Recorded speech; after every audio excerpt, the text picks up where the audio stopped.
ఓం నమో వెంకటేశాయ. అఖిలాండకోటి బ్రహ్మాండ నాయకుడైన శ్రీ శ్రీనివాస పరబ్రహ్మ యొక్క దివ్యానుగ్రహ విశేషం చేత తిరుమల తిరుపతి దేవస్థానం వారు అనేక ధార్మిక కార్యక్రమాలు నిర్వహిస్తున్నారు. అందులో భాగంగా ప్రతిరోజు మనం శ్రీమన్ మహాభారత అంతర్గత అరణ్య పర్వలోని విశేషాలను యథాజ్ఞానం తెలుసుకునే ప్రయత్నం చేస్తున్నాము. ఈనాటి ప్రవచన యజ్ఞాన్ని మంగళ పద్య పురస్సరంగా ప్రారంభించుకుందాం. నారాయణం నమస్కృత్య నరం చైవ నరోత్తమం దేవీం సరస్వతీం వ్యాసం తతో జయముదీరయేత్. శ్రీ గురుభ్యో నమః. హరి ఓం.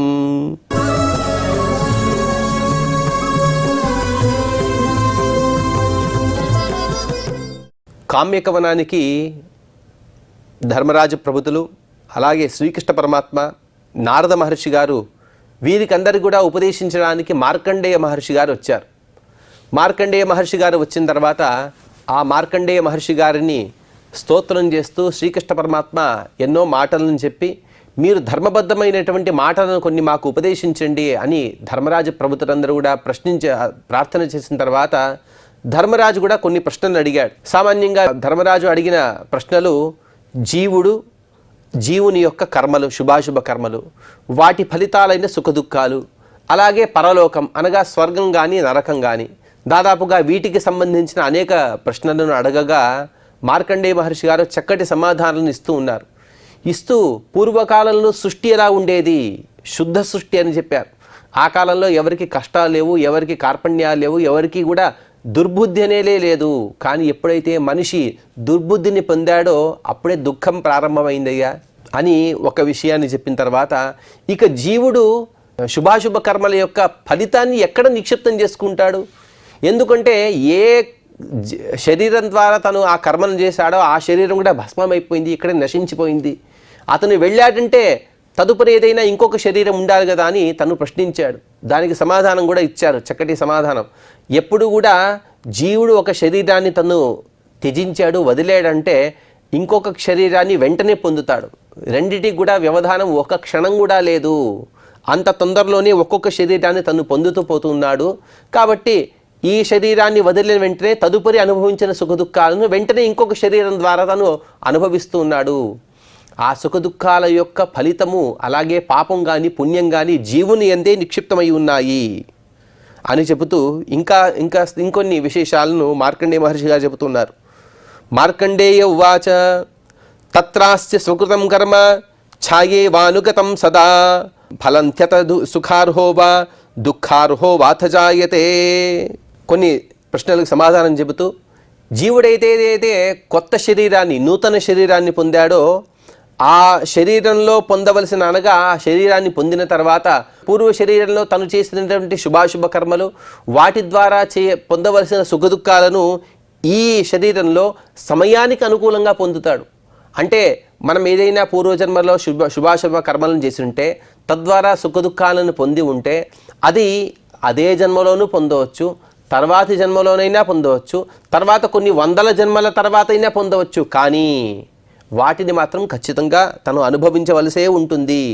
అవన్నీ కూడా ఎందుకుంటే ఆ కర్మలన్నీ కూడా ఛాయేవానుగతం సదా, ఆ మనిషిని ఏ విధంగా అయితే నీడ అనేది వెంబడించకుండా ఉండదో అదేవిధంగా ఈ కర్మలు కానీ ఆ కర్మల యొక్క ఫలం కానీ ఖచ్చితంగా వాటిని ఆ జీవుడిని అనుసరిస్తూనే వస్తూ ఉంటాయి. అందుకోసం సుఖం కానీ దుఃఖం కానీ అనుభవించడానికి తగినటువంటి జన్మలను అతను ఎత్తుతూనే ఉంటాడు. ఉదాహరణకి మనం ఏదైనా ఒక జన్మలో ఎవరికైనా శరీరానికి మనం ఇబ్బంది కలిగించి ఉంటే మనకు తర్వాత జన్మలో కుష్ఠరోగం రావాలని ఉంటుంది. అది తర్వాత జన్మలో అయినా రావచ్చు, కొన్ని వందల జన్మల తర్వాత అయినా రావచ్చు.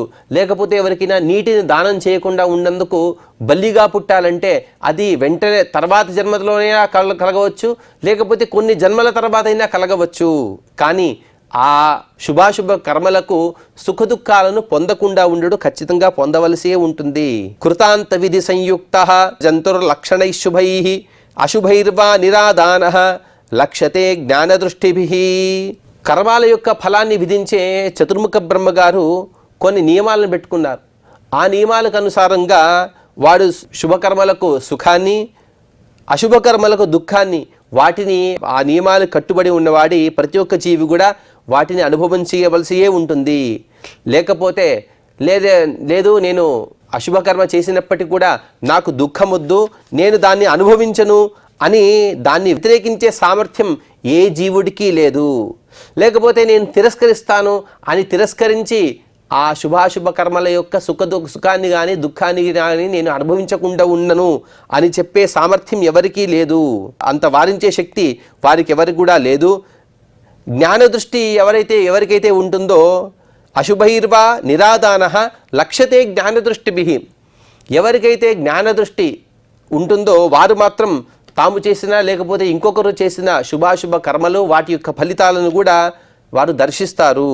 ఏషా తావత బుద్ధీనాం గతిరుక్తా యుధిష్ఠిర అతఃపరం జ్ఞానవతాం నిబోధగతి బుత్తమాం. ఓ యుధిష్ఠిర, ఇదంతా కూడా నేను ఎవరి గురించి చెప్పానంటే తత్వజ్ఞాన శూన్యులైనటువంటి మనుషులు, ఆ మనుషుల గతులైనటువంటి స్వర్గాలు నరకాలు వాటి గురించి మాత్రమే చెప్పాను. ఇక మహాజ్ఞాన సంపన్నులు ఉంటారు, వారికి లభించే ఉత్తమ గతి గురించి కూడా చెబుతాను విను. అతఃపరం జ్ఞానవతాం నిబోధ. మనుష్యాస్తప్తతపసః సర్వాగమ పరాయణాః స్థిరవ్రతా సత్యపరాః గురు శుశ్రూషణే రతాః. వారి యొక్క లక్షణాన్ని ఇంకొక శ్లోకం కూడా చెబుతుంది. సుశీలా శుక్ల జాతీయాః క్షాంతా దాంతా సుతేజసః శుచియోన్యంతరగతాః ప్రాయశ శుభలక్షణాః. ఎవరైతే సజ్జనులు ఉంటారో వారు ఏ విధంగా పుడతారంటే ఖచ్చితంగా తపస్సంపన్నులుగానే పుడతారు, శాస్త్రాధ్యయనాన్ని చేస్తూ ఉంటారు. అలాగే ఏదో ఒక వ్రతాన్ని చేస్తే స్థిరంగా వ్రతాన్ని పరిపాలన చేస్తారు. ఉదాహరణకి చాతుర్మాస్య వ్రతం ఉన్నది. ఆ చాతుర్మాస్య వ్రతంలో మొట్టమొదటి వ్రతమే శాఖావ్రతం. ఆ వ్రతం యొక్క సంకల్పం చేసేది ఆషాఢ శుద్ధ దశమి నాడు లేకపోతే ఏకాదశి నాడు వ్రతం యొక్క సంకల్పం చేస్తారు. అది చేసిన కొత్తలో చేసేద్దాము అని అనుకుంటాం, కానీ ఆ కాలం జరిగే కొద్దీ ఆ వ్రతం యొక్క కష్టాన్ని అనుభవించలేం. మధ్యలోనే కొందరు వదిలివేస్తుంటారు, కొందరు మాత్రమే చివరి వరకు చేస్తారు. వారందరూ కూడా సజ్జనులని ఇక్కడ శాస్త్రం స్పష్టంగా చెబుతోంది. స్థిరవ్రతాః, స్థిరంగా వ్రతాన్ని చివరి దాకా కూడా చేసేవారే. అలాగే సదాచారనిష్ఠులై ఉంటారు, గురుసేవా తత్పరులై ఉంటారు, మంచి శీలం కలిగిన వారే ఉంటారు, జితేంద్రియులు అనగా ఇంద్రియ నిగ్రహాన్ని పొంది ఉంటారు. వారి శరీరం కూడా తేజస్సంపన్నమై ఉంటుంది. ఆ విధంగా వారు ఉత్తమ వంశంలోనే జన్మిస్తూ సల్లక్షణాలు కలిగి ఉంటారు. వీరందరూ కూడా సజ్జనులు. ఎందుకు అలా ఉంటారంటే జితేంద్రియాత్వాత్ వశినః శుక్లత్వాన్ మందరోగిణః అల్పబాధ పరిత్రాసాత్ భవంతి నిరుపద్రవాః. జితేంద్రియత్వాత్ వశినః, వారందరూ కూడా ఇంద్రియాలు నిగ్రహించారు కాబట్టి వారికి ఆశ అనేది ఎక్కువ లేదు. అన్ని ఇంద్రియాలు కూడా మన ఇంద్రియం అటువైపు ఒక ఇంద్రియం ఇటువైపు ఒక ఇంద్రియం వెళుతూ ఆ వస్తువు కావాలి ఈ వస్తువు కావాలి అని ఆశపడుతూ ఉంటే ఆ వస్తువుల యొక్క వెంట వెంపర్లాడుతూ ఆ వస్తువులను పొందాలనే కోరిక, దానికోసం ఇంకొకరి దగ్గర మనం శరణాగతి కావడం, ఇటువంటి సందర్భమే లేదు సజ్జనులకు. ఎందుకంటే వారికి ఏ వస్తువు పైన ఎటువంటి వ్యామోహం లేదు. ఎందుకంటే అన్ని ఇంద్రియాలు కూడా వారి మాటను వింటూ ఉన్నాయి. అలాగే శుక్లత్వాన్మందరోగిణః, వారు కూడా శుద్ధంగా ఉన్నారు. ఇహజన్మలోనూ శుద్ధంగానే ఉన్నారు, పూర్వజన్మలోనూ కూడా శుద్ధంగా ఉండేవారు. కాబట్టి ఇహజన్మలోనైనా పూర్వజన్మలోనైనా వారికి రోగాది ప్రసక్తులే లేవు. అల్పబాధ పరిత్రాసాత్ భవంతి నిరుపద్రవాః. అలాగే దుఃఖాన్ని కానీ సుఖాన్ని కానీ సమానంగా వారు అనుభవించేవారు కాబట్టి వారికి ఎటువంటి ఉపద్రవాలు లేవు. అనగా సామాన్యంగా ప్రతి జీవుని కూడా ఎన్నో కష్టాలు వస్తూ ఉంటాయి. కానీ కష్టంలోనైనా సుఖంలోనైనా తను ఎప్పుడు కూడా సమమైనటువంటి బుద్ధి కలిగి ఉంటే సమబుద్ధిని విశిష్యతే అని భగవద్గీతలో చెప్పిన విధంగా ఆ సమబుద్ధిగా ఉండేవాడు వాడు ఎప్పుడు కూడా సుఖంగా ఉంటాడు. సజ్జనులు అలాగే ఉంటారు. అలాగే చవంతం జాయమానం చ గర్భస్థం చైవ సర్వశః స్వాత్మానం పరం చైవ బుధ్యంతే జ్ఞానచక్షుషా. వివేకవంతులైనటువంటి పురుషులు జన్మిస్తున్నప్పుడు మాతృగర్భంలోనే ఉన్నప్పుడేనే తమరు గురించి అలాగే పరమాత్మ గురించి కూడా చక్కగా తెలుసుకుని సంపూర్ణ జ్ఞానం కలిగి ఉంటారు. అంటే ప్రతి ఒక్క మనిషి కూడా పుడతాడు. చవంతం అనగా మన తల్లి యొక్క శరీరం నుండి గర్భం నుండి మనం బయటికి వచ్చే సందర్భంలో మన గురించి తెలుసుకుని ఉండాలి. నేనేదో పెద్దవాడిని అంటే మనం పుట్టిన వెంటనే మన తల్లిదండ్రులు కానీ ఇతరులు ఆనందపడుతూ ఉంటారు. అయ్యో మన వంశోద్ధారకుడు పుట్టాడు, లేకపోతే 2 వంశాలు ఉద్ధరించే స్త్రీ సంతానం కలిగింది అని వారంతా కూడా ఎన్నో సంబరాలు చేసుకుంటూ ఉంటారు. అప్పుడు కూడా వాటి జ్ఞానం కొందరికి ఉండవచ్చు, కొందరికి ఉండకపోవచ్చు. అప్పుడు మన గురించి మనం తెలుసుకుని ఉండాలి. ఎంత వీరు సంబరాలు చేసుకున్నా కూడా నేను ఇంతే, నా యోగ్యత ఇంతే అని తెలుసుకొని ఉండాలి. అలాగే నాకున్న గొప్పవాడు పరమాత్మ అని ఆ పరమాత్మ యొక్క వైశిష్ట్యం కూడా తెలుసుకుని ఉండాలి.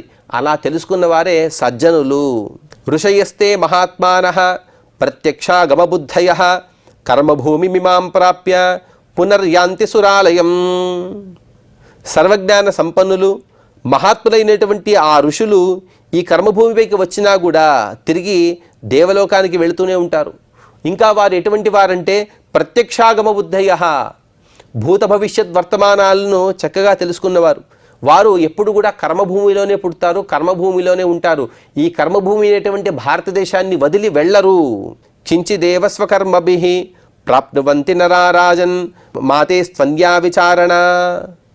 ఓ ధర్మరాజా, వివేకవంతుడైనటువంటి మనిషి కర్మ ఫలితాన్ని కొంత ప్రారంధవశంగా పొందుతాడు. కొన్ని కర్మలను మాత్రం హఠాత్తుగా వస్తాయి. అనగా కర్మల యొక్క ఫలితాన్ని మనం ఊహించలేము. ఆ విధంగా అవి మనకు సంప్రాప్తమవుతాయి. ఉదాహరణకి మనకెప్పుడైనా ధనం అవసరమైంది అనుకోండి, కానీ మనం అనుకోని విధంగా మనం ఎప్పుడో ఎవరికో ఇచ్చిన ధనం అలా అనాలోచితంగా వెంటనే మనకి చేతికి వస్తుంది. అది ఎందుకు అంటే ఆ దైవ వశం, మనం చేసినటువంటి శుభకర్మ. ఆ శుభకర్మ ఫలితంగానే మనకి ఇప్పుడు ఆ ధనం అనేది సంప్రాప్తించింది. అదన్నీ కూడా కర్మల యొక్క ఫలితం అనేది హఠాత్తుగా సంభవిస్తూ ఉంటుంది. ఇంకొన్ని కర్మల యొక్క ఫలితాన్ని ఖచ్చితంగా ఆచరించవలసి ఉంటుంది. కాబట్టి ఈ విషయంలో అనగా మనిషిగా పుట్టినవాడు శుభాశుభ కర్మలను చేస్తే వాటికి కావలసినటువంటి సుఖదుఖాలను అనుభవిస్తాడా లేదా అనే విషయంలో సందేహం వద్దు. శుభకర్మలకు సుఖాన్ని, అశుభకర్మలకు దుఃఖాన్ని ఇహజన్మలోనైనా తర్వాతి జన్మలోనైనా తను ఖచ్చితంగా అనుభవించవలసియే ఉంటుంది. అలాగే ఇమామత్రోపమాం చాపి నిబోధ వదతాం వర మనుష్యలోకే యచ్ఛేయః పరం మన్యే యుధిష్ఠిర. ఇంకొక శ్లోకం ద్వారా కూడా చెబుతూ ఇహ వై కస్య నాముత్ర అముత్రైకస్య నో ఇహ వాముత్ర చైకస్య నాముత్రైకస్య నో హ్యః. చాలా విస్తారంగా చెబుతూ ఆ విస్తారమైనటువంటి విషయాలని కొన్నే వాక్యాల్లో మహర్షి గారు, మార్కండేయ మహర్షి గారు నిక్షిప్తం చేస్తూ ఉన్నారు. ఓ యుధిష్ఠిర, ఈ మనుష్యలోకంలో అత్యంత శుభావహమైనటువంటి విషయం ఒకటి ఉంది. అనగా అత్యంత శుభకరమైనటువంటి ఒకే ఒక విషయం చెబుతాను విను.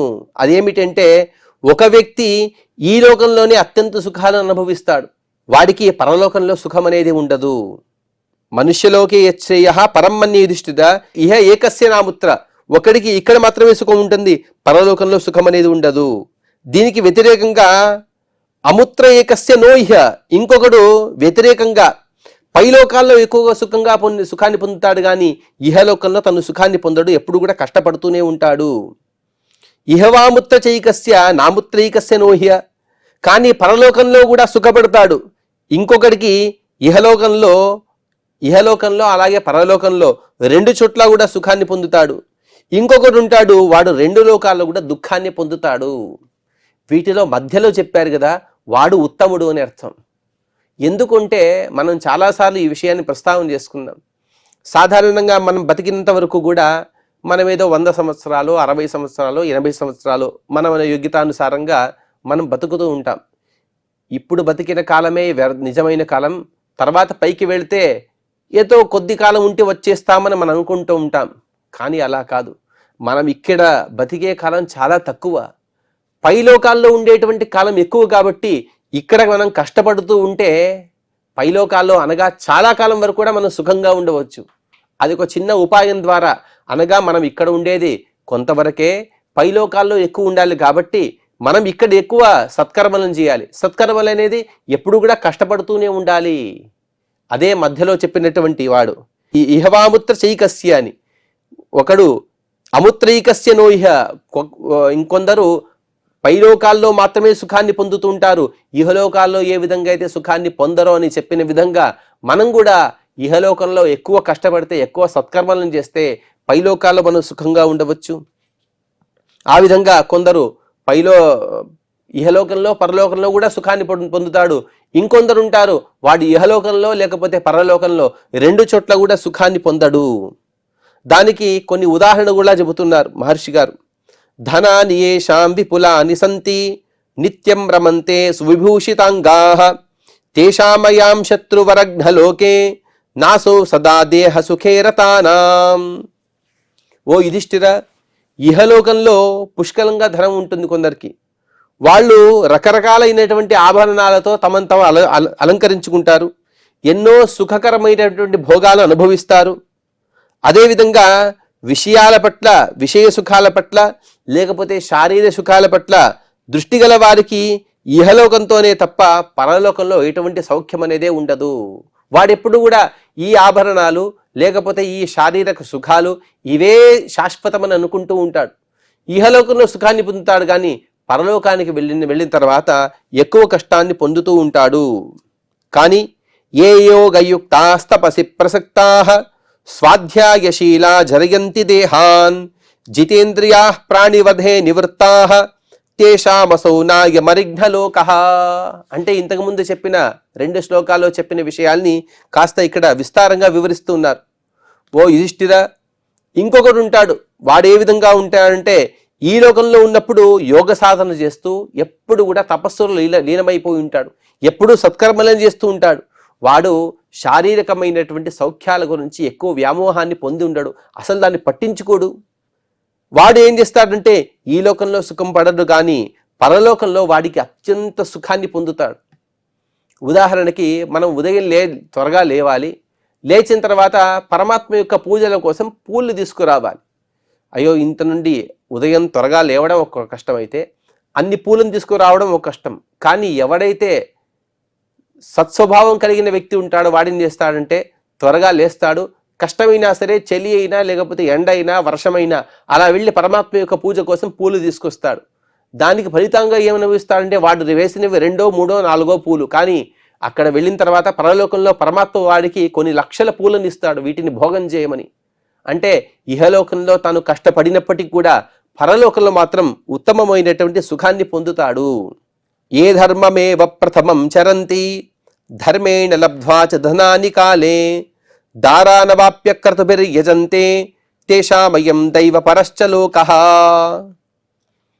అలాగే పూర్వశ్లోకంలో ఇంకొన్ని విషయాలున్నాయి. స్వాధ్యాయశీలాః, ఎప్పుడు కూడా అధ్యయనాన్ని చేసే స్వభావం కలిగిన వారు. జితేంద్రియాః, తమ ఇంద్రియాలు నిగ్రహం చేసుకున్నారు. ప్రాణివధే నివృత్తాః, భోగం కోసం మాంసాహారాన్ని స్వీకరించిన వారు. అంటే యజ్ఞం చేసి యజ్ఞఫలంగా మాంసాన్ని ఎంత తృణప్రాయం, అది కూడా ఒక భాష ప్రమాణం, ఒక గింజంత మాత్రమే మనం వాన్ని ప్రసాదంగా స్వీకరించాలి, కానీ భోగరూపంగా ప్రాణుల యొక్క మాంసాన్ని మనం స్వీకరించకూడదు. అటువంటి వారు ఇహలోకంలో కష్టపడినప్పటికీ కూడా పరలోకంలో సుఖాన్ని పొందుతారు అని చెప్పిన తర్వాత శ్లోకంలో ఇంకొన్ని విషయాలు చెబుతారు. కర్తవ్య బుద్ధితో ముందు ధర్మాన్ని ఆచరిస్తూ ఉంటారు. న్యాయసమ్మతంగా ధనాన్ని కూడా సంపాదిస్తారు. అలాగే వివాహం చేసుకుంటారు. వివాహం తర్వాత పుత్రులను కూడా పొందుతారు. తర్వాత యజ్ఞయాగాదులు చేస్తారు. ఈశ్వర భక్తి కలిగి ఉంటారు. ఇటువంటి వారు ఇహలోకంలో అలాగే పరలోకంలో కూడా సుఖాన్ని పొందుతారు. అంటే వీరు ఏది పొందినా కూడా ఆ పరమాత్మ యొక్క అనుగ్రహం లేకపోతే ధర్మాచరణ కోసమే వారు పొందుతూ ఉంటారు. ప్రజాయి గృహమేదినామని ఇంతకుముందు విన్నట్టుగా వారు వివాహం చేసుకుంటారు, కానీ ఎందుకంటే తమ వంశాన్ని ఉద్ధరించడం కోసం వివాహం చేసుకుంటారు. ధనాన్ని సంపాదిస్తారు, కానీ అది యజ్ఞాలకి, యాగాదులు లేకపోతే దాన ధర్మాదులకు మాత్రమే వాటిని వినియోగిస్తుంటారు. ఇటువంటి వారు ఇహలోకంలో ఆ ధనం ద్వారా, పరలోకంలో దానం ద్వారా సుఖాన్ని పొందుతూ ఉంటారు. ఏనైవ విద్యాం న తపో న దానం నచాపి మూఢా ప్రజనేయతంతి నచానుగచ్చంతి సుఖాన్న భోగాన్ తేషామయం చైవ పరశ్చ లోకః. ఇక మూర్ఖుడు ఉంటాడు.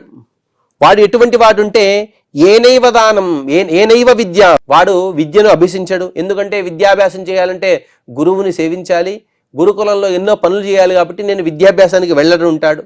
అలాగే తపస్సు చేయనంటాడు. ఎందుకంటే ఎండ లేకపోతే వర్షమో లేకపోతే చలియో వీటిని ఎందుకు సహించుకోవాలి, శరీరాన్ని సుఖంగా పెట్టుకోవాలంటాడు. దానం చేయనంటాడు. ఎందుకంటే ఉన్న వస్తువులన్నీ కూడా నాకే ఉండాలి, ఇంకొకరికి దానం ఇస్తే నేనేం చేయాలని దానం చేయడు. ఇటువంటి వాడు. అలాగే మూఢాహ ప్రజననే యతంతి, వారందరూ కూడా సంతానం కోసం స్త్రీలను భోగం చేస్తూనే ఉంటారు. ఇటువంటి వారు ఇహలోకంలోనైనా పరలోకంలోనైనా సుఖాన్ని పొందలేరు. వాడు మూర్ఖులు. తేషామయం చైవ పరస్యలోక. వారికి ఇహలోకంలో పరలోకంలో రెండు చోట్ల కూడా సుఖం అనేదే ఉండదు. సర్వే భవంత్వస్త్వతి వీర్యసత్వాః దివ్యౌజస సంహననోపపన్నాః లోకాదముష్పాదవనిం ప్రపన్నాః స్వధీత విద్యా సురకార్యహేతోః. ఇక మీరందరూ కూడా ఎటువంటి వారు అని ధర్మరాజు ప్రబుద్ధులకు మార్కండేయ మహర్షి గారు చెబుతున్నారు. సర్వే భవంతః అతివీర్య సత్వాః. అత్యంత బల పరాక్రమ సంపన్నులు మీరందరూ కూడా. దివ్యౌజసః. దివ్యమైన ఓజస్సు అనగా సామర్థ్యం కలిగిన వారు. అలాగే లోకాదముష్పాత్ అవనిం ప్రపున్నాః. మీరందరూ కూడా కారణ జన్ములయ్యా. పరమాత్మ యొక్క అంశాలు మీరందరూ కూడా. అనిరుద్ధ ప్రద్యుమ్న సంకర్షణ నారాయణ అనే ఒక పరమాత్మ 5 రూపాలతో మీరు ఆవిష్టుడై మీరు పుట్టారు. మీరు ధర్మరాజు ప్రభుదులు. స్వధీత విద్యా సురకార్యేహేతోహో. దేవతల కార్యం అనగా దుష్టవధ జరగాలి, అలాగే భూమి యొక్క భారం తగ్గాలి. ఆ కార్యం కోసం మీరందరూ కూడా జన్మించిన వారు. కృత్వైవ కర్మాణి మహాంతిశూరా తపోదమాచార విహారశీలాః దేవాన్ ఋషీన్ ప్రేతగణాశ్చ సర్వాన్ సంతర్పయిత్వా విధినా పరేణ. మీరందరూ కూడా మహాబల పరాక్రమవంతులు అయినప్పటికీ కూడా ఎప్పుడు కూడా తపస్సు చేస్తూ ఉన్నారు. ఇంద్రియాన్ని చక్కగా నిగ్రహం చేసుకుని ఉన్నారు. సదాచారాలను మీరు ఆచరిస్తూ ఉన్నారు. మీరు దేవతలైనప్పటికీ కూడా మహాపురుషులైనప్పటికీ కూడా మీ అనుష్ఠానాలను మీరు ఎప్పుడు కూడా వదలటం లేదు. దేవతల యొక్క యజ్ఞాన్ని, పితృయజ్ఞాన్ని, ఋషి యజ్ఞాన్ని, ఈ విధంగా వారి రుణాలను మీరు చక్కగా తీర్చుకుంటూ ఉన్నారు. స్వర్గం పరం పుణ్యకృతో నివాసం క్రమేణ సంప్రాప్స్యత కర్మభిస్వైః మా భూద్విశంకా తవ కౌరవేంద్ర దృష్ట్వాత్మనః క్లేశమిమం సుకార్హం. ఇంతవరకు యుధిష్ఠిరుడు ఒక ప్రశ్నని సంధించాడు. మేమింత కష్టపడుతూ ఉన్నాము, కానీ ధర్మం చేశాం. అంటే ధర్మం చేసి కూడా మేము ఇన్ని కష్టాలు పడుతూ ఉన్నాం. దుర్యోధన ప్రభుతులు ఎన్నో అధర్మాలు చేశారు, కానీ వారు అక్కడ రాజ్యంలో సుఖంగా ఉన్నారు. దీనికి కారణం ఏమిటి అని అడిగావు కదా, దానికి సమాధానం చెప్తాను విను. స్వర్గం పరం పుణ్యకృతో నివాసం. ఎవరైతే పుణ్యం చేస్తారో వారు స్వర్గానికి వెళ్తారు. ఎవరైతే పాపం చేస్తాడో వారు నరకానికి వెళ్తారు. ఇప్పుడు నీవు పుణ్యం చేసావు, ఆ పుణ్యం ద్వారా ఇంకొన్ని పుణ్యకర్మలు చేసావు. అదేమిటంటే అరణ్యవాసంలో ఉంటూ ఎన్నో తీర్థయాత్రలకు వెళ్ళి అక్కడ ఎందరో సజ్జనుల యొక్క సాంగత్యాన్ని చేసి వారి దగ్గర ఎన్నో ఉపదేశాలను పొంది ఎంతో పుణ్యం చేశావు. కాబట్టి నీకు భావి కాలంలో ఉత్తమమైన సుఖం కలగబోతూ ఉన్నది. నీవు మరణించిన తర్వాత కూడా నీవు స్వర్గాన్నే పొందబోతూ ఉన్నావు. అలాగే ఎవరైతే దుర్యోధనాదులు ఉన్నారో వారు ఇంతకుముందు చేసినటువంటి కూడా పాపకర్మలే, ఇప్పుడు పాపకర్మల్ని ఆచరిస్తూ ఉన్నారు. దానికి ఫలితంగా వారు త్వరలోనే మరణించి వారు నరకానికి వెళ్తారు. మాభూద్విశంకా తవ కౌరవేంద్ర. ఈ విషయంలో ఎటువంటి సందేహం అనేదే వద్దు. ప్రస్తుతంగా మీకున్నటువంటి కష్టాలన్నీ కూడా ఇవి కష్టాలే కావు. కష్టాలని అనుకున్నా కూడా ఇవన్నీ కూడా తాత్కాలికమైనటువంటి కష్టాలు. దీని గురించి నీవు చింతించవద్దు. నీ మనస్సులో లేనిపోని అనుమానాలు తెచ్చుకోవద్దయ్యా. ఇదంతా కూడా నీ భవిష్యత్ సుఖానికి సూచకాలు అని మహర్షి గారు చెబుతూ ఇక్కడికి 183వ అధ్యాయాన్ని పూర్తి చేసుకున్నా. ఇక 184వ అధ్యాయంలో బ్రాహ్మణ మహాత్మ్య కథనాన్ని మహర్షి గారు చెప్పబోతూ ఉన్నారు. ఆ విషయాన్ని మనం తదుపరి ప్రవచనంలో తెలుసుకునే ప్రయత్నం చేద్దాం. ఈనాటి ప్రవచనాన్ని శ్రీ శ్రీనివాస పరబ్రహ్మ యొక్క పాద పద్మములైన సమర్పణ చేస్తూ క్షమాప్రార్థన మరియు మంగళ పద్యాన్ని పలుకుదాం. యదక్షరపదభ్రష్టం మాత్రాహీనం చ యద్భవేత్ తత్సర్వం క్షమ్యతాం దేవ నారాయణ నమోస్తుతే. శ్రియః కాంతాయ కళ్యాణ నిధయే నిధయేర్థినాం శ్రీవేంకట నివాసాయ శ్రీనివాసాయ మంగళం.